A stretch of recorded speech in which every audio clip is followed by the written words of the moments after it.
and pretty much colorless. But so did we. Somewhere along the way, we collectively lost a bit of spark. And if you're honest with yourself, you probably feel it too. Every new year rolls around, and we always hear the same thing. Next year will be my year for real. Except it wasn't. Not in 2023, not in 2024, and it won't be in 2025 either. Unless you force it to be. So spare me a bit of your time, and I'll force you to lock in for 2025. But just a quick disclaimer, I'm not here to motivate you. Motivation is a sugar rush, and I'm obviously not selling candy. I'm here to give you the tools, perspective, and kick in the teeth you need to make this your actual year. Like, for real. Now, I'm not going to be too hard on you.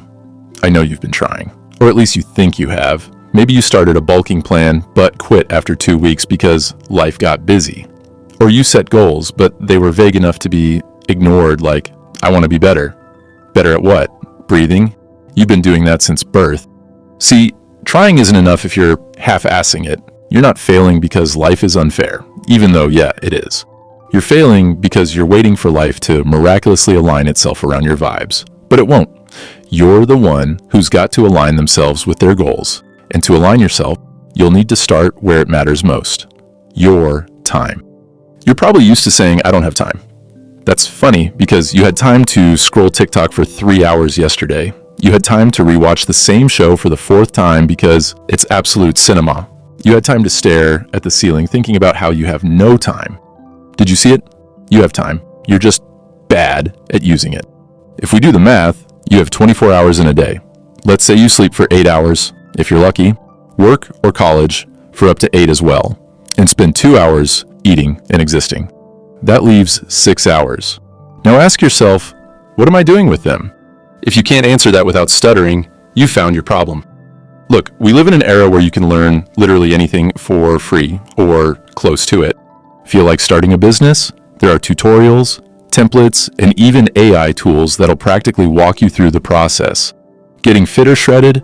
There are apps, YouTube channels, and communities that'll keep you accountable.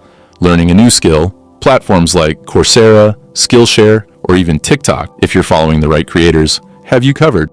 So why are you using your phone to scroll aimlessly instead of using it to level up or clicking that subscribe button below this video? Technology isn't the enemy here. You are. Your phone is a tool, but if you treat it like a toy, it'll treat you like a joke. But even then, tools are just tools. They're still pretty useless without a plan. Which brings us to my next point, systems. Saying, I want to save money is cute, but what's your plan? Are you tracking expenses? Automating savings? Or are you just hoping your bank account will surprise you like a physics exam on Monday? The same goes for fitness, learning, relationships, everything. Goals are basically useless without systems. Systems are what make you show up on the days you don't feel like it. They're the boring routines that actually get results. They're the meal preps, the study schedules, the workout plans. They're what separate the people who achieve from the people who talk about achieving. And while we're at it, let's quickly address the ugly grind and why you should embrace it. Most of what will make you successful is not exciting. It's boring. It's repetitive. It's waking up early to work out when you'd rather sleep. It's saying no to plans so you can study. It's putting in effort when no one's clapping for you. The grind isn't supposed to feel good. It's supposed to feel necessary. And the sooner you stop expecting every step to be fun, the sooner you'll start seeing results. Of course, the grind doesn't have to be the good old-fashioned way. Time's changed. You need to be aware and recognize the massive potential and opportunities sitting right in front of you. But you know what else is massive? We are now living in the most resource-rich era of all time.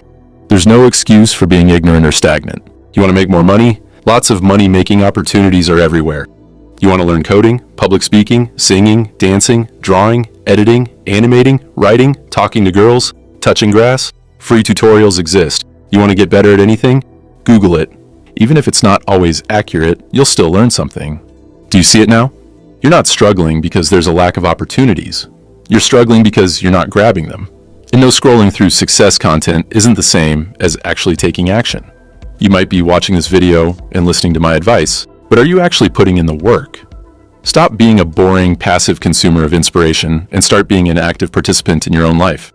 That being said, there's still one problem. You see, people avoid taking real action because of this one particular idea of balance.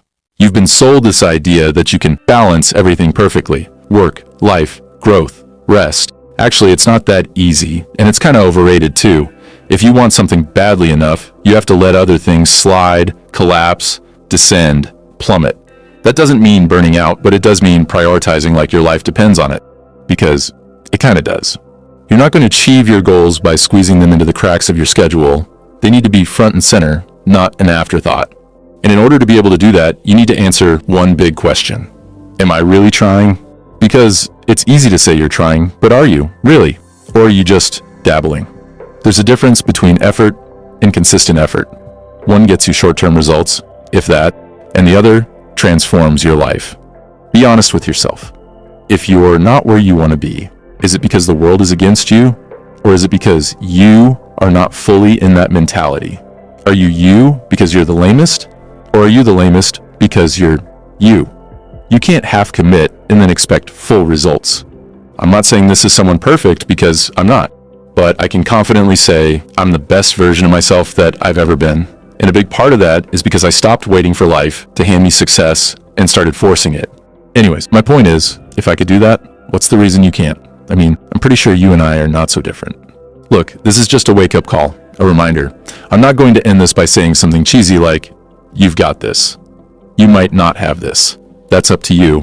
But what I can say is that if you decide to lock in, like really lock in, 2025 can be the year you stop saying, next year will be my year for real, and start saying, this year is mine. The world isn't going to fix itself for you. It's gray and colorless, and that sucks. But you're smart, you're strong, you're adaptable, and most of all, you're a cutie pie. You can fix yourself, and maybe that'll bring a little color back into everything else too. So, are you in? Or are we having the same conversation next